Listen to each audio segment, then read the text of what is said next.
From tit-for-tat tariffs to relatively stable relations, China and the United States escalated their trade war before a meeting between President Xi Jinping and Donald Trump led to a temporary truce. Donald Trump's second presidential term brought with it tighter immigration policies and the longest government shutdown in U.S. history.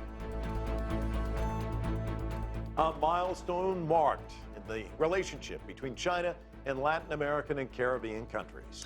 And several Chinese cultural exports proved to be popular around the world, the Americas included.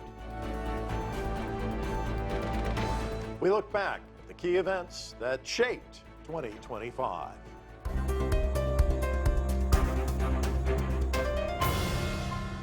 Hello, and thanks for joining us for CGTN's Year in Review. I'm Mike Walter. And I'm Anand Naidu in Washington, D.C.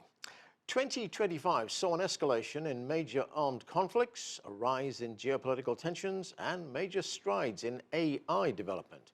But for many, tariffs were the big story. The world's two largest economies started the year with an intensifying trade war and ended it with cautious optimism about the future of bilateral cooperation between Beijing and Washington. CGTN's Jim Spellman starts our look back. I, Donald John Trump, do solemnly swear. 3 days before being sworn in as U.S. President, Donald Trump spoke on the phone with Chinese President Xi Jinping, and at Trump's invitation, a Chinese delegation attended the inauguration. But the good vibes didn't last. In February, Trump announced 10% tariffs on Chinese goods, then quickly doubled it to 20%. China responded with tariffs of its own aimed at U.S. agriculture products. Then in April, on what he called Liberation Day, Trump imposed so-called reciprocal tariffs on nearly all imports, including an additional 34% on Chinese goods. Beijing and Washington then traded tariff increases until many Chinese goods entering the U.S. faced a 145% duty. China capped its tariffs on U.S. goods at 125% and announced it would no longer respond to Trump's tit-for-tat escalations. China does not want a trade war, but we are not afraid of one. Zai-Shen Wang is a research fellow at the Center for China and Globalization. He says China had prepared for a trade war, boosting domestic consumption, diversifying supply chains, and building new trade relationships. China was probably the only noticeable big economy in the world which didn't, go to Washington and drop on its knees and beg for a deal, but the Chinese stood high and fought the United States to a standstill. The U.S. soon began walking back some of its most extreme trade measures, and in May, negotiators agreed to a temporary trade truce. On a 90-day pause and substantially moved down the tariff levels. In early June, Xi and Trump spoke on the phone.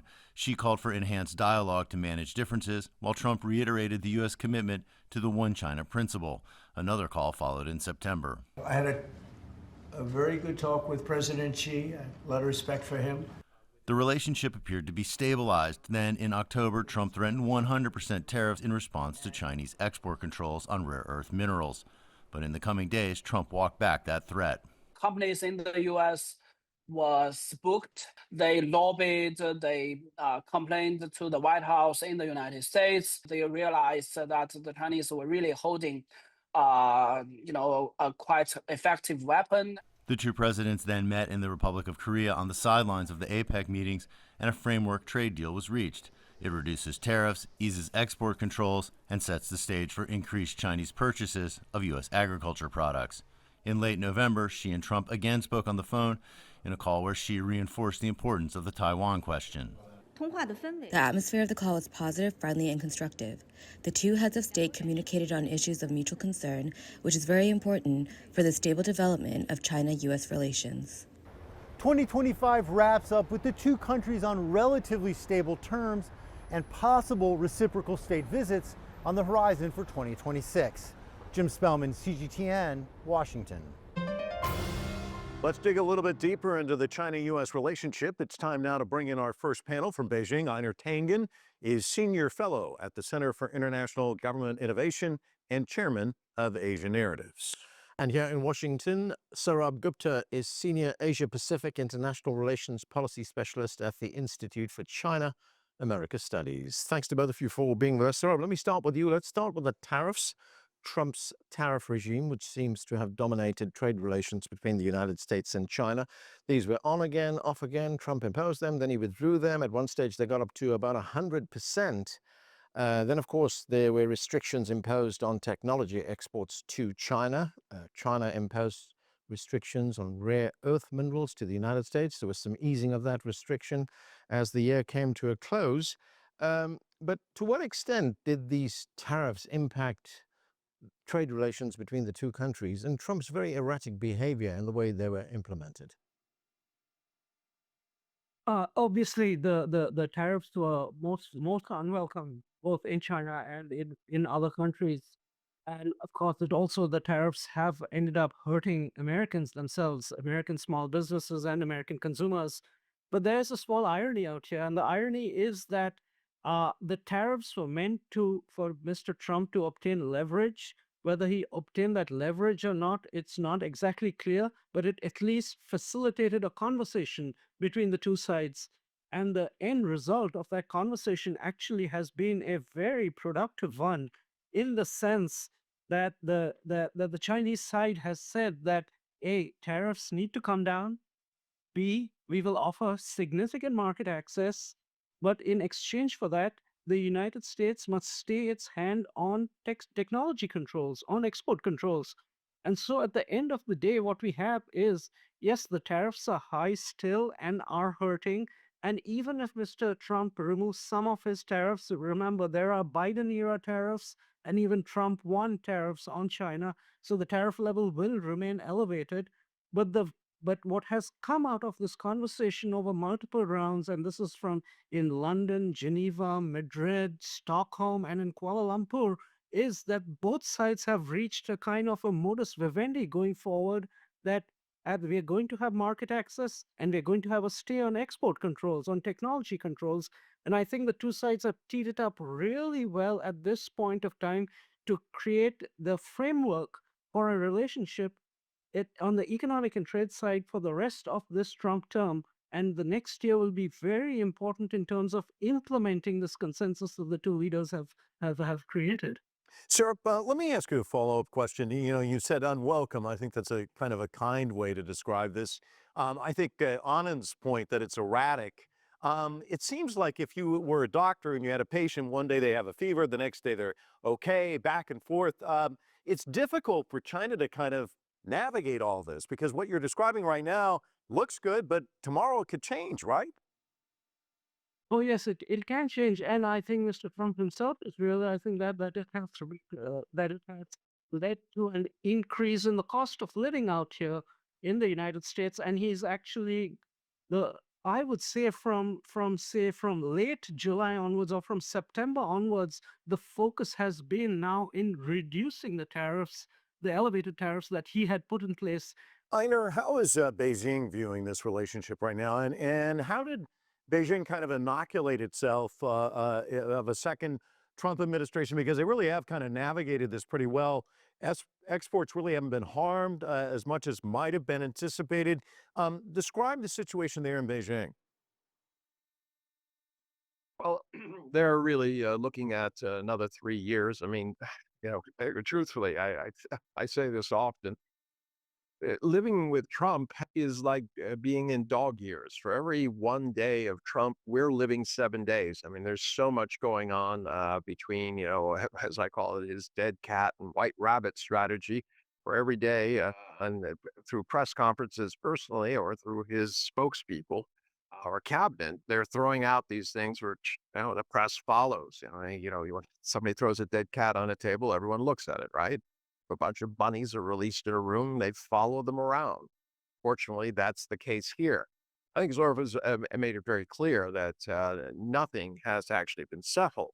What you have is a temporary truce, a way in which China has impressed on Donald Trump that he does not hold all the cards, as he famously said to Zelensky. And they're just saying, okay, we have to deal with you for 3 more years. It's going to be difficult, but we think we understand how to do it. So they're not in any rush to sign agreements or things. They continue to engage in dialogue. But the fact is, with the uncertainty surrounding Trump, reflected in your last question, all you can hope for is that you survive this period and that after that, something better comes along. So, there was a piece in the Diplomat magazine which said that if the current relationship between the United States and China keeps this course, the two countries will enter, as this article says, a period of permanent conflict with tariffs, technological barriers, as well as complicated trade relationship, and there would be very little cooperation between the two countries. I mean, what are your thoughts on that? Could we be headed there? With regard to how Mr. Trump has gone about this business of tariffing countries and all the uncertainty that he has brought along, obviously it doesn't help. But the fact of the matter is that if his primary ask is significant commercial market access, I know he's breaking multilateral law, he's breaking treaties, and he's breaking bilateral agreements, including many FTAs that he has with other countries. But especially with regard to China, if he wants significant commercial access and in return and exchange for that he is willing to stay his hand on export controls, because that is what China is anxious about and would not like Trump to move the way Mr. Biden did or the way Mr. Trump himself did in his first term. It creates a basis for stability. And I think it's important to note that all the skirmishing and all this movement is happening, volatility is happening in the economic, trade, and technology area. It's not happening in the strategic and military area with regard to China, which in that case would be very disheartening and could be very damaging and dangerous. So it's not helpful the way he has gone about it, but I don't see this as this being a prelude to permanent conflict or sort of or sort of real structural misalignments and with regard to US and China. So Einar, he has kind of this optimistic view. I saw you shaking your head on a number of occasions. You have more of a realist point of view, I take it. Well, I don't know.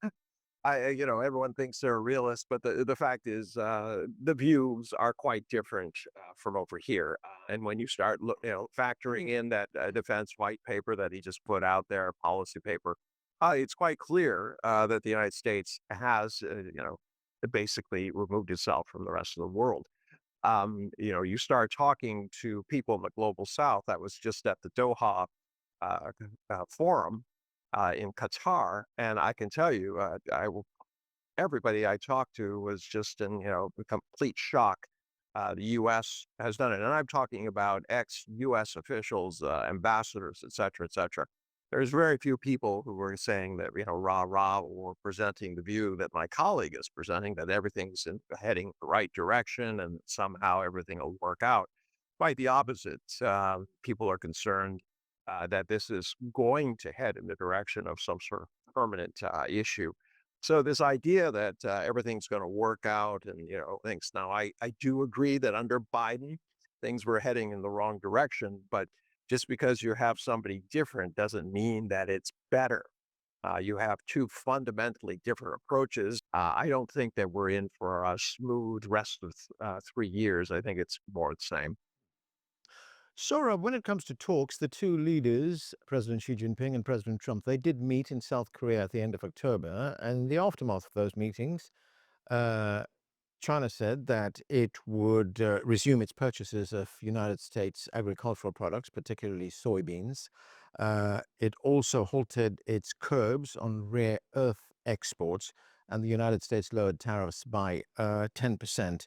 At the time, President Xi said that the relationship had stabilized to some extent. It had improved since that meeting. We talk about the relationship between these two countries that could be filled with tension, but how important are those kinds of meetings when they do have these face-to-face talks? Oh, I think that's very, very important. I mean, these become kind of action forcing mechanisms to either endow stability in the relationship or to take the relationship to the next level. these head of government and the president's meetings, I think, can be very stabilizing if the two sides are keen on taking that relationship forward or stabilizing that relationship. And now with at least two meetings set up in the next 12 months and perhaps more, that'll be just that much more of an opportunity. Einer, we're going to give you the last word. You have a chance to look into the future. Of course, April will be key, this state visit by Trump to China. What are some of the things you're going to look for in terms of deliverables where you can actually see maybe this relationship is going in the right direction? Well, I think the most positive thing can happen is continued engagement. I agree with my colleague on that. This idea that somehow it's all going to work out, I'm going to have to say no. I completely disagree with that. Donald Trump does not have policies. He reacts on a daily basis, and he's confirmed this in his autobiographies. He gets up and tries to maximize that day, which means he's not thinking long term, yesterday, or in the future. What we have today is what is going forward in the future. This idea that somehow it'll all kind of work out, I'm afraid, no, it has to be managed. China's the adult in the room. They know that it's not just China and the U.S., but it's the world. Okay, that's where we have to leave it. Thanks to both of you for being with us. Donald Trump returned to the White House in January and immediately started making good on many of his campaign promises. The administration created the Department of Government Efficiency to cut government waste, enacted a flurry of executive orders, surpassed the previous milestone for the longest shutdown in U.S. government history, and established a new foreign policy approach, prioritizing U.S. national interest. CGTN's Francis Coe has that story. The Honorable Donald John Trump.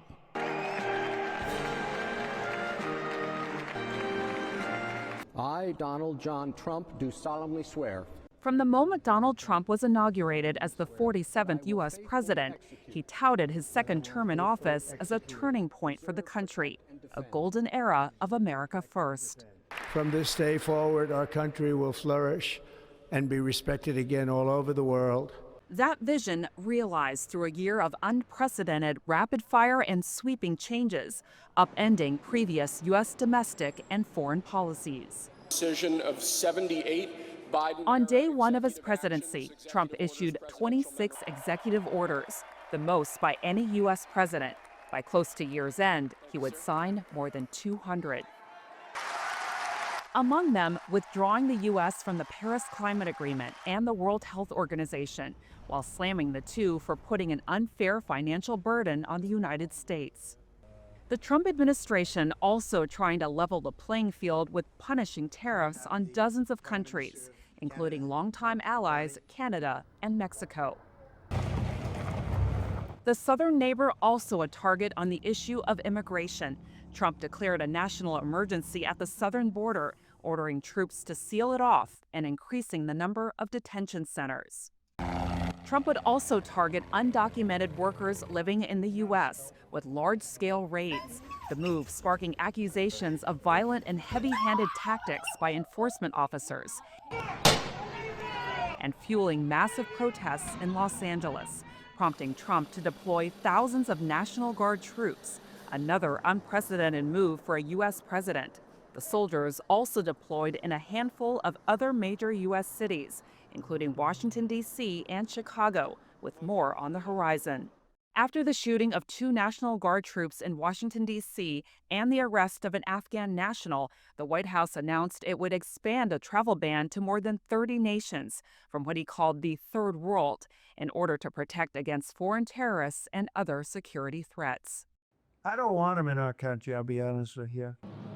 And defending U.S. security, the renamed Department of War, replacing the Department of Defense, to convey what the White House calls a stronger message of readiness and resolve. That is focused on winning wars, not just perpetually defending. The U.S. flexing that military might in the Caribbean and Eastern Pacific Ocean, firing at boats reportedly carrying drugs and killing dozens. The strikes causing controversy for allegedly violating international law. And another defining moment, the longest shutdown of the federal government in U.S. history, as Democrats and Republicans created a partisan gridlock for 43 days, clashing over health care subsidies for millions of Americans. And going into 2026, all eyes will be on the midterm elections, which will determine the balance of power in Congress and whether Trump can move his agenda forward. It will be a litmus test for the U.S. president to see whether his base will stay intact. Francis Coe, CGTN, Washington.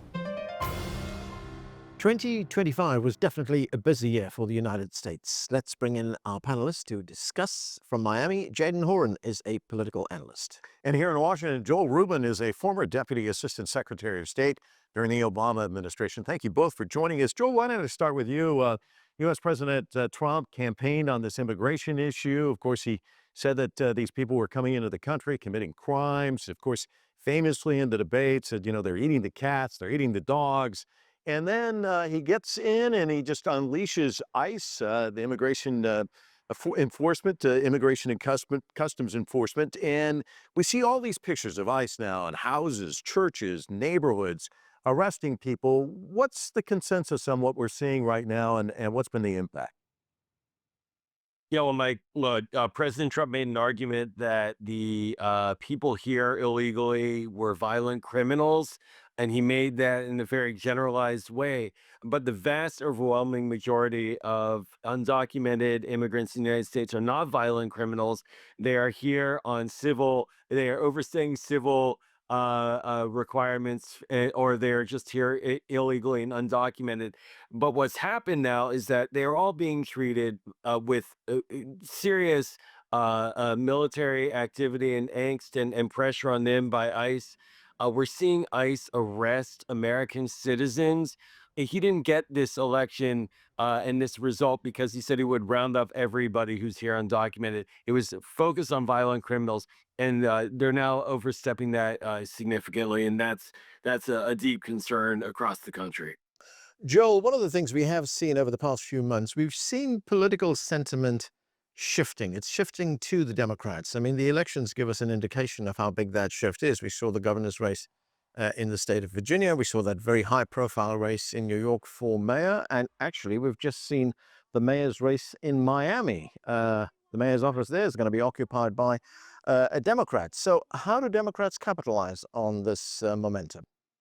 Well, and I think that Democrats, frankly, were benefiting from many of these concerns, the failures, the big picture by President Trump to get a control of inflation and make life more affordable for Americans, to deal with spiraling healthcare costs.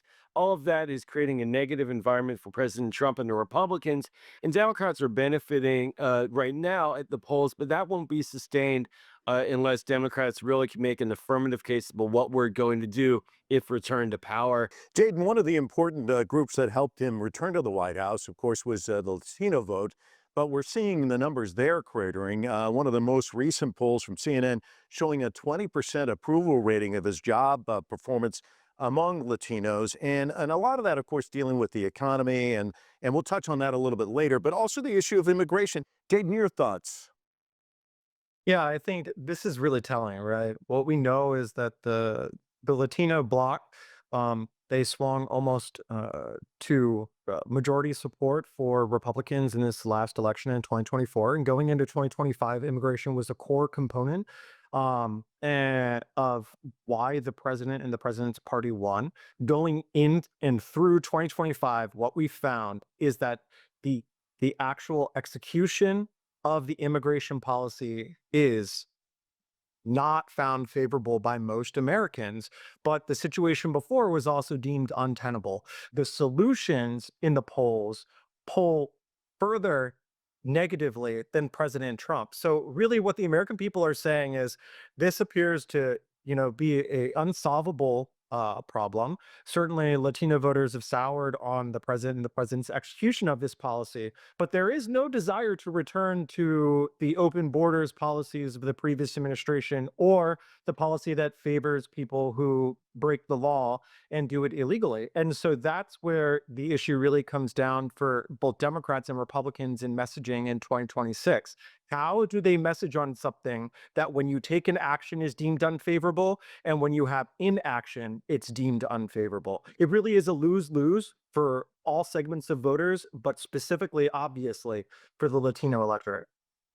Joe, let's talk about the economy. Economists are calling it a K-shaped economy. The rich are doing great, the poor are struggling. And if we look at some of the details, the president promised to fix prices to make things more affordable. He continues to blame Joe Biden's presidency for today's prices, but let's look at the recent approval ratings. They show Americans are unhappy about the economy. In a YouGov Economist poll of Trump's approval ratings around specific economic issues, well, he had a plus 5% approval on inflation after his inauguration back in January. By the 2nd of November, his ratings dropped to minus 35%. How big a problem is this? It's a tremendous problem for the president, and he can run on the failures of Joe Biden as he so describes them for only so long. Ultimately, he said he wanted to be president to fix Joe Biden's failures, and now all of a sudden he's not able to, but it's not his fault either. He can't have it both ways, and I think the American people are smart enough to recognize that. So President Trump, he needs to step up. He needs to explain to Americans how and not just his billionaire friends who got a major tax cut are going to do well, but how everyday working people are going to see their prices, their costs not go up, but in fact go down. But we're looking more up rather than even neutral in the coming weeks. And I think he has a lot of red alarm bells. They should be going off. Certainly they are on his team.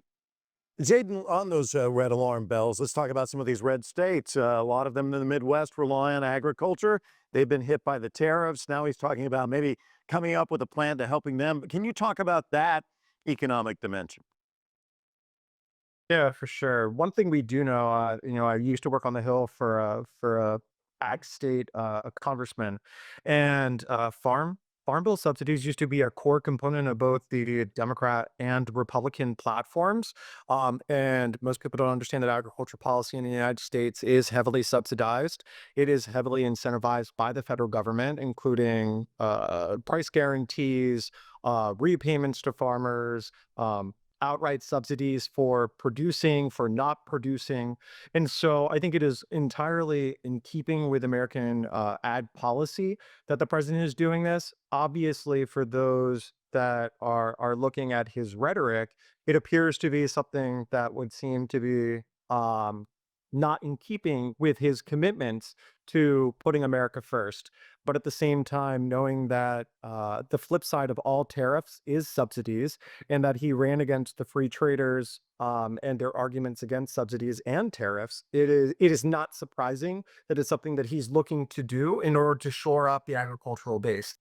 Joe, let's talk about global conflicts and Trump's role in trying to resolve them. He famously said before he came to office that he would solve the crisis in Ukraine in a very short space of time. He also said that he would end the Gaza crisis as well. But what do we have right now? We have a very shaky ceasefire in Gaza. And as far as Ukraine is concerned, well, if you look at it, his position is not exactly clear. Sometimes he criticizes Ukraine, sometimes he criticizes Russia, sometimes he criticizes the Europeans. Um, would it be fair to say that his foreign policy has not been very coherent? Well, I think his policy is very clear on Russia, Ukraine, which is that he wants Ukraine to cave to Russia's demands, and he's frustrated that he can't find a way to make that happen. And so we're witnessing right now a very revolutionary foreign policy in many ways. New national security strategy released by the White House. It makes it abundantly clear that this White House views spheres of influence as the zeitgeist, the guiding philosophy behind its foreign policy, meaning that Russia should have a little more free reign than it currently does. And so for Ukraine and ending that war, that flies in the face of what Europe wants, our traditional allies, and it leads to the moment of lack of clarity of how to end the war in a pragmatic way, a lack of pressure on Russia, who's the aggressor in this war. And we could go on down the list on other conflicts that he's claimed he's solved, but they're not solved. Cambodia and Thailand have restarted fights. As you mentioned, Gaza, Hamas and Israel are in a low boil war still, and there's no clear phase 2 mechanism plan for how to disarm Hamas, as was agreed to in that ceasefire, and move to rebuilding Gaza. So there's a lot of sort of in between non-solutions, and I think for the president, he has to have some faith in his systems. Right now, he seems to be wanting to guide it all on his own on a daily basis, back and forth. And it really creates a chaotic dynamic where we don't have hard solutions, just a lot of half solutions and back and forth. And Jaden, what about what we're seeing in the Caribbean? Small boats being bombed. There's saber rattling towards Venezuela and Nicolas Maduro. What do you make of that? Yeah, I think, what Joel hit on, and I think this is incredibly crucial, is that this administration is looking to harken back to the pre-World War I, pre-1914 foreign policy of the United States, which prioritizes Western Hemisphere hegemony. And because of that, what we are going to see is a return to the policing of the Caribbean as a lake of the United States, and viewed that the issues in our hemisphere are one for the United States to solve in the United States alone. Specifically on Venezuela, what I can say is the United States has a very long history, and I will say those that really want to get into the nitty gritty on it, the actual founding of our Navy was to take on the Barbary pirates off the shores of North Africa, and sending them over there and interdicting boats before they had the ability to impress our sailors and our American citizens, and that was quite successful. And so, taking from that, what we're looking at is an American foreign policy that's basically hearkening back to that, looking at these essentially as, whether we call them pirates, whether we call them terrorists or drug dealers, drug lords, cartels, etc., state sponsored, non-state sponsored, but that is the foreign policy, that is the historical aegis they are using as a rationale. Okay, and that's where we have to leave it. Jaden Horan, Joel Rubin, thanks to both of you for being with us. In May, leaders from across Latin America and the Caribbean traveled to China for the 4th ministerial meeting of the China-CELAC Forum in Beijing. China pledged about $9 billion in credit to develop Latin American and Caribbean states, and set out initiatives to deepen cooperation in infrastructure and clean energy. CGTN's Michelle Begay has more. This year witnessed a revitalization of relations between China and the Community of Latin American and Caribbean States, or CELAC. Having collaborated for a decade now, China wanted to mark the anniversary with a big vision and some big commitments. By joining hands together, China and Latin America can create a super large market of over 2 billion people, which will both offer an engine for respective growth and also open up new opportunities for global prosperity. When people are united, they can move mountains. At the forum held in Beijing this May, China set the 4th Joint Plan of Action for cooperation in key areas. It proposed 100 cooperation projects to be implemented by both sides in the next 3 years. Among the announcements, the Chinese government expressed its willingness to provide the 33 CELAC countries with $9.1 billion worth of credit funds. Xi Jinping obviously approves this in the quest to support Latin America in its consolidation as a region and in its consolidation as important agents in the international system. This is geared not only in infrastructure for regional integration, but it also touches on the preservation of the environment, technology transfer, participation in value chains, and supply chains, also around issues of energy transition. The meeting marked a meaningful shift as China-CELAC Forum looks for ambitious ways to form broader alliances between the two regions to better address major international and regional issues. Either we come together and look for partners who want to build a shared world together with us, or Latin America will remain a region that represents the poverty of today's world. During the high-level meeting, the presidents of Brazil, Colombia, and Chile voiced their concerns for tariff and trade wars. President Xi Jinping called for safeguarding multilateralism and free trade. International relations expert Lina Luna says current geopolitical tensions propelled a shift in strategy this year, where countries in Latin America no longer debate whether or not China is a good strategic partner, but rather how countries can make the most of the relationship. How do we make Chinese investment have positive impacts in Latin America without being an imposition, as was what we were used to from traditional North-South cooperation? Rather, let's create a strategic partnership and co-creation and between countries around the issues of both infrastructure and sovereignty and environmental preservation. At the end of his speech, the president of China quoted a Chinese proverb: "The greatest joy in life lies in finding kindred spirits." Two regions that are not just looking for win-win strategies, but are defining what that looks like. Michelle Begues, CGTN, Bogota. It's time to bring in our guest from Santiago. Ambassador Jorge Heine is a former Chilean ambassador to China. He's a non-resident fellow at the Quincy Institute and author of the book, The Non-Aligned World, Striking Out in an Era of Great Power Competition.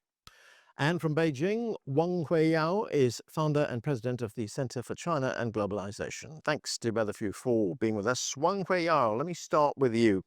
Earlier this year, China hosted the leaders of 33 countries from the Caribbean as well as Latin America. President Xi Jinping also unveiled a 5-pillar plan that will guide the engagement with these countries in Latin America. How important is this region for China? Well, I think it's a very important. Latin America and the Caribbean regions are traditionally very strong partners of China. China is almost all Latin American, either first or second largest trading partner. And also, that this region has a lot of growth. I was just coming back from Brazil, for example. There's a lot of green power transition needs. There's a lot of industrial production. I was having a lunch with a Peruvian foreign minister. He was telling me that the Changkang, that port that China has helped to build, was enormously helpful for them. So I think, for the last 10, 15 years, there's a huge growth of this trading, on average every 5, 6% or 7% every year. So this is very important economically and also politically. Latin American are all part of the global South. That China attaches great importance to, and on many of them BRICS countries like Brazil and others, and also of course they have a lot of interest in to have a more international global governance, that the voice to be heard. So many things that in common for both China and Latin America. Jorge, he mentioned the megaport. I was down there when it was unveiled with much fanfare. It, of course, opens up new avenues. And of course, this is an area thirsty for infrastructure investment. This relationship between China and Latin America seems like it's a marriage made in heaven. He talked about trade. Some analysts say that trade between China and Latin America could exceed $700 billion by 2035. So talk to us about the importance of this relationship. Well, yes, of course, that's a very good point you are making. I happened to be in Beijing in 2015. At the first of the China-Latin America ministerial forums. And on that occasion, President Xi announced that in the course of the next 10 years, trade between China and Latin America would double, and investment of China in Latin America would double as well. Well, 10 years later, in 2024, trade in fact doubled. It reached $518 billion. It was $250 billion in 2015. And FDI from China has also reached somewhere around $200 billion. So this is something that is growing in leaps and bounds. My good friend Henry said it's been growing 6-7% a year, which is a remarkable amount. And so I think China-Latin American relations are going from strength to strength. Ambassador Heine, with Trump back at the White House, shortly after he took office, he cut funding to many of the aid programs in Latin America. And then we saw how he used tariffs against Brazil, very punitive tariffs against Brazil. Many of those tariffs were politically motivated, as we have seen. And China, of course, in the wake of these very erratic tariffs that have been imposed by Trump, has looked for new alliances, new trade alliances, new alignments in the world as well. So, how do you see the relationship between China and Latin America evolve in the years ahead? Well, that's a very good point you're raising. Why? Because traditionally, Latin America, over 180 years, basically related to two international poles. One of them was the United States, the other was, a few European countries. Suddenly, in the course of this century, Latin America has a third partner, and that is China. And why is that so significant? Because in international relations, it's very important to diversify your link. So if something goes wrong with one or another of the partners, you can always rely on a third one, in this case, China. And what has happened this year in terms of the tariffs that have been imposed by the United States underscores precisely that notion. It is very important for Latin America to diversify its links. And in that sense, the relationship with China has been so significant. And Wang Weiyao, talking about the benefits of this relationship, one of the key features of this plan unveiled in the China CELAC meeting was one of the key pillars, I should say, is development. And China talking about a $9 billion credit line that would attack some of the key issues in the region. Of course, poverty alleviation, digital transformation, which is key, infrastructure. Can you talk to us about those targeted efforts, which, as I said, are going to be critically important for the region? Yes, absolutely. I think that China has a lot of experience in development. I mean, lifting billions of people, 800 million people out of poverty. And that's something also can be applied to Latin America, helping those countries to do that. I mean, for example, in the digital transition, in the green transition, fighting the climate change, in the infrastructure. I mean, Chiang is just a good example, and there's many others going on. And also, furthermore, the industrial cooperation that China has with Latin American countries is also deepening. Like BYD just invested the huge factory in Brazil, and there's many more on others side. Furthermore, I think that Latin America now is really being actually you mentioned the program has been actually how we are just saying was mistreated by their northern neighbors. So now they want to really diversify. I mean, we see the latest U.S. strategic report. They've been really tightening consolidating the Americas and the Latin Americas. I think the countries would not be happy to conform with that. So China actually provides a alternative growth model and also economic development model, which is people-centered, which is a 5-year plan after another 5-year plan, which is also leave the people out of poverty as a priority so that we can provide a lot of development issues. And China not only gave them probably a lot of infrastructure project, but it also helped them to do that. I think this is really great for this great transformation that Latin America is having. Also, there's a lot of things that China can learn from them too. Like Brazil has 4,500 airports. China only have 600 of them. So I'm sure there's many things we can learn from each other. Wang Weihao, it seems that no matter what China does, it always comes with an element of criticism from the United States. I mean, if we look at the loans that China extends to developing countries, if we look at China's involvement in infrastructure projects as well, the United States says it always comes with strings attached, what they describe as a debt trap. What is Beijing's response to that? Well, it's actually, the case is greatly exaggerated. If you're really going to see, with magnifying glass, you couldn't find really many cases like that. As a matter of fact, were studies done in the past.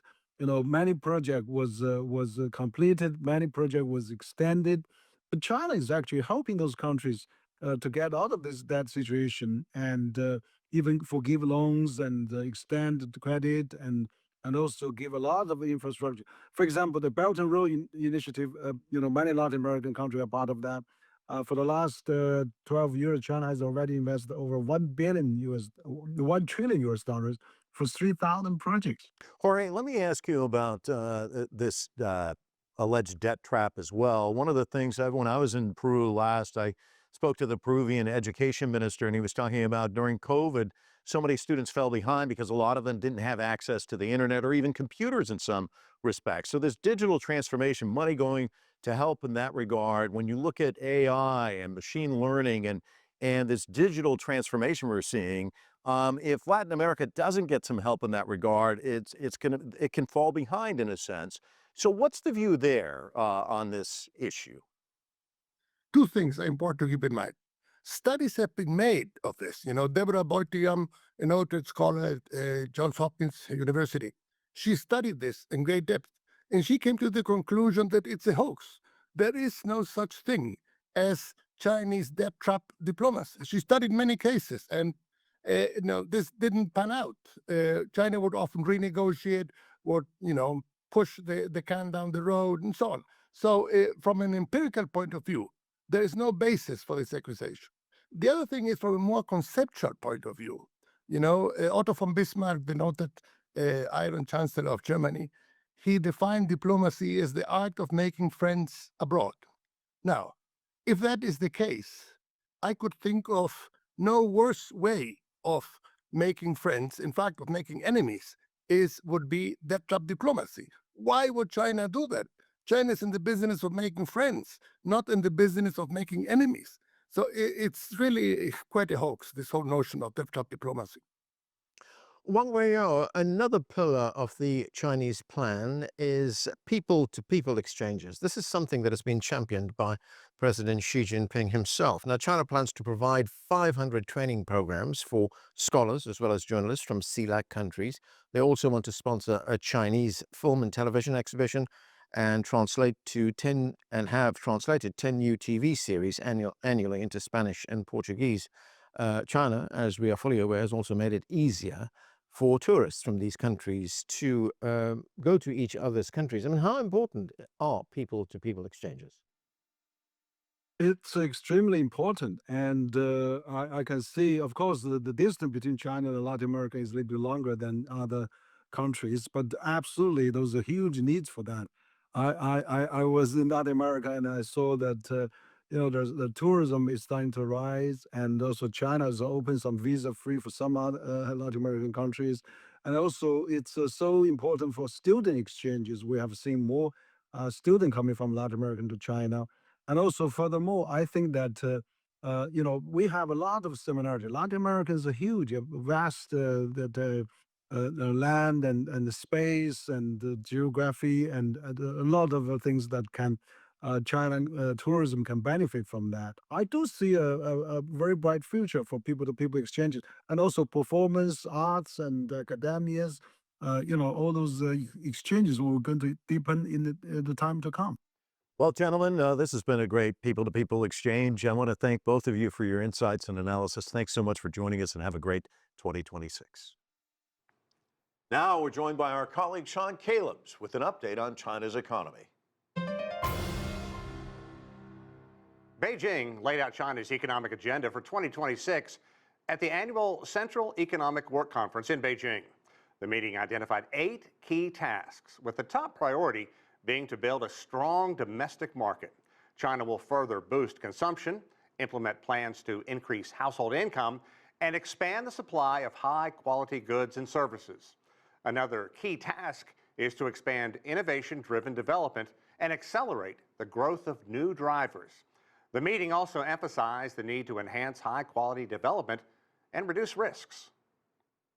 To dive into China's 2026 economic roadmap, I spoke with Anthony Chan. Anthony is the former chief economist at J.P. Morgan Chase, and here is what he had to say.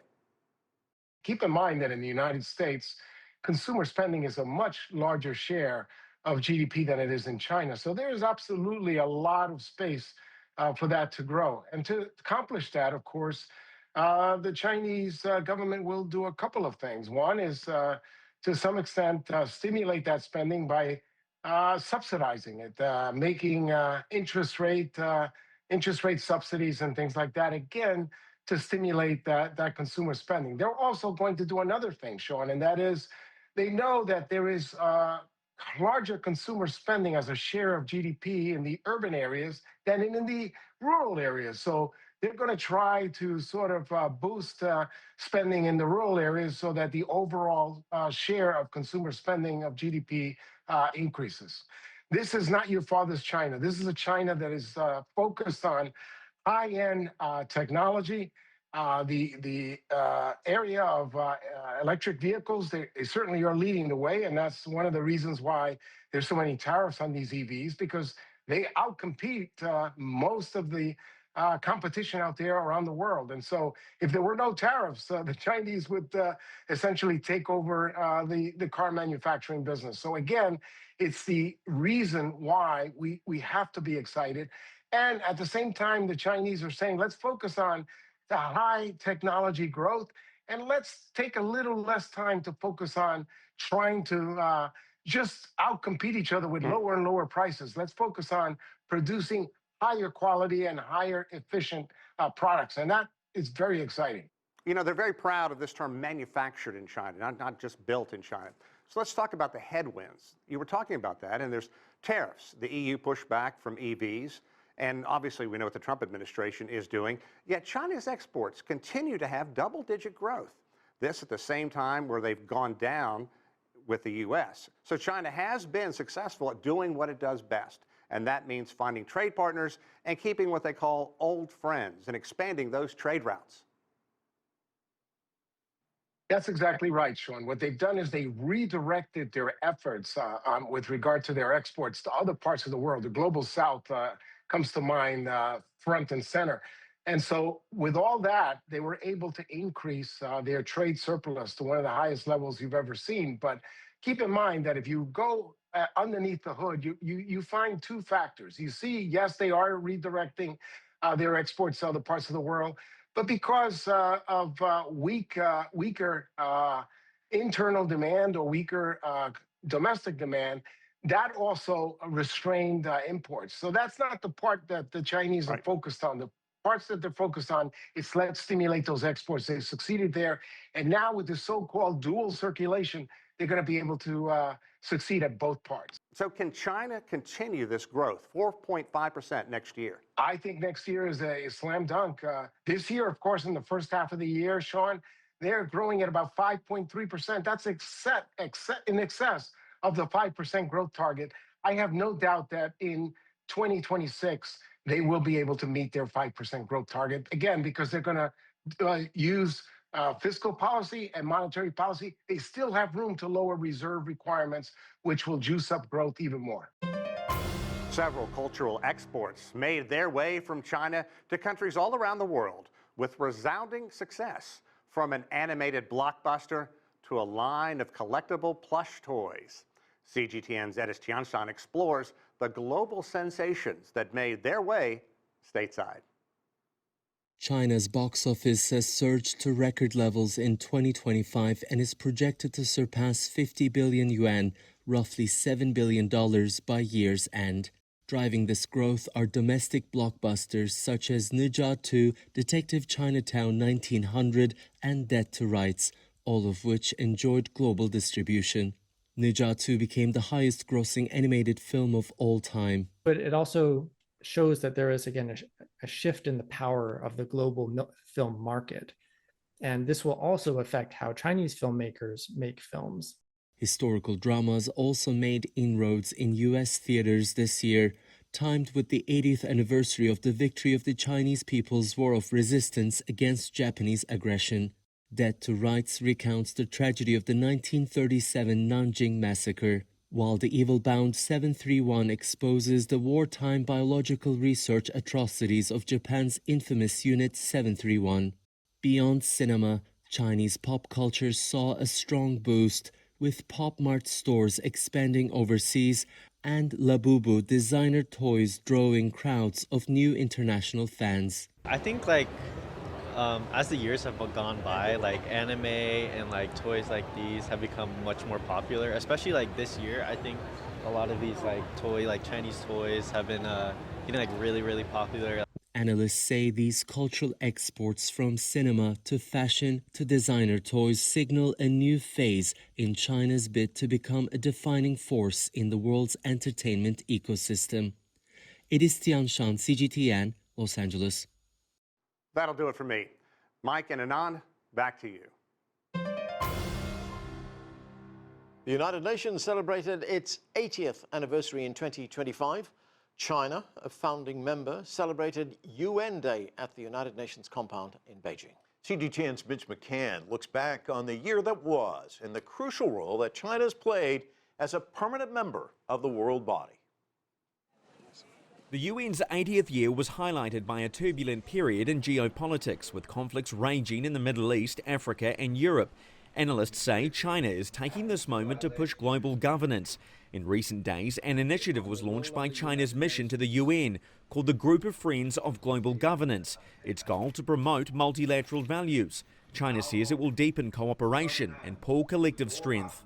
The Friends of Global Governance Group is an open and inclusive platform, and we believe that more like-minded countries will join it. We are willing to work hand in hand with all countries to fully implement global governance initiatives. Waheguru Pal Sadhu from New York University says China is prioritizing some areas over others, like peace and security. I would say that China is perhaps the most dominant and the most serious peace and security actor through the UN peacekeeping.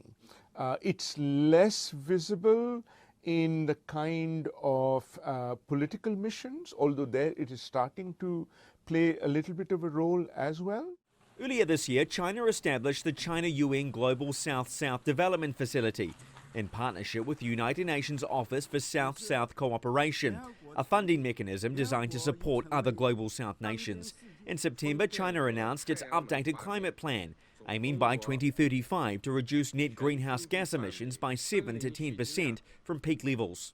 I think for China specifically, a lot of what we'll see over the next 3 years will depend on its major bilateral relationships, including its bilateral partnership with the U.S., its bilateral partnership with Russia, and its bilateral partnership with the EU and European member states. That is ultimately going to be the core of what shapes Chinese foreign policy. Policy that is being closely watched by the international community as China takes on a bigger role at the UN while others step back from defending the multilateral system. Mitch McCann, CGTN, at the UN in New York. As the world continues to change and face new challenges, China is looking to the future. Over the last few years, China launched 4 major global initiatives. They embody a vision for global governance, development, security, and civilization. The proposal stressed the importance of multilateralism, cooperation, fairness, and equality. CGTN's John Gilmore reports. The Global Governance Initiative was officially announced by China at this year's Shanghai Cooperation Organization Summit in Tianjin on September 1st and welcomed by the assembled world leaders.